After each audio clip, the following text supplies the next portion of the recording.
posted July 11, 2018, 10 hours, 32 minutes and 4 seconds. What little difference a year makes. Mere moments before boarding Marine One en route to Brussels for the NATO summit, U.S. President Donald Trump made his feelings about the alliance clear. Again, frankly, it helps them a lot more than it helps us, he told reporters. NATO has not treated us fairly, but I think we'll work something out. We pay far too much and they far too little, he said, before adding, but we will work it out and all countries will be happy. Mr. Trump has repeatedly undercut the nearly 70-year-old alliance, as allies in Europe fret over what further damage can be done. Paying Europe's fair share. His central gripe concerns nations paying their fair share towards defense spending. Mr. Trump wants the nations to contribute 2% of gross domestic product by 2024, while some nations have taken that request, or demand, seriously and vowed to stick their hands deeper into their pockets. European Council President Donald Tusk cautioned the president, "It is always worth knowing who is your strategic friend and who is your strategic problem. It's hardly new territory for member states." At last year's summit, the president refused to reiterate support for Article 5, that an attack on one member will be met by a collective response by all, and left the NATO alliance shaky.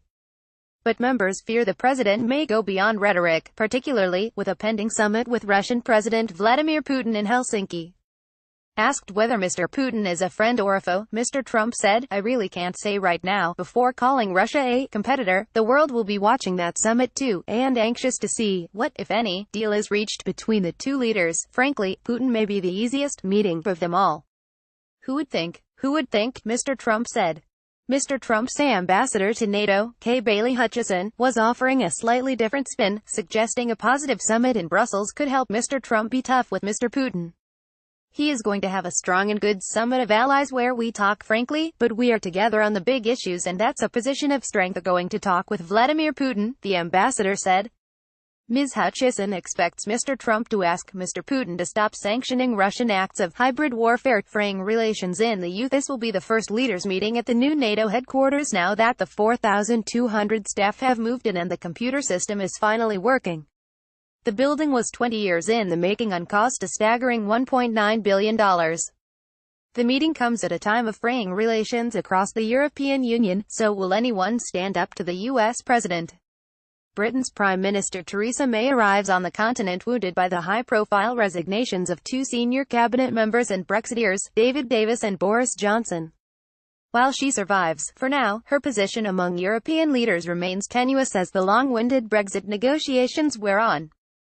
Mr. Trump weighed in on British politics too, calling the UK in somewhat turmoil. Before describing Boris Johnson as a friend of mine, Mr. Trump will make a stop in the UK after NATO, although he'll be spending most of his time far from London, where thousands are expected to take to the streets in protest.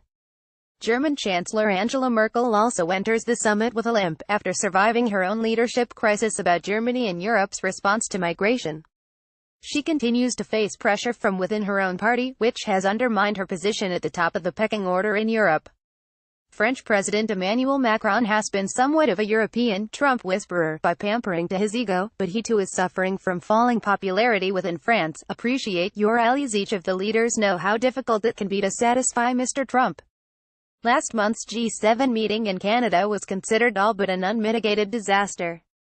The president may come across the pond full of bravado, but Mr. Tusk issued this reminder: "Dear America, appreciate your allies. After all, you don't have that many." And after another trip abroad, Mr. Trump may return home with even fewer. Topics: World politics, government and politics, intergovernmental organizations, international aid and trade.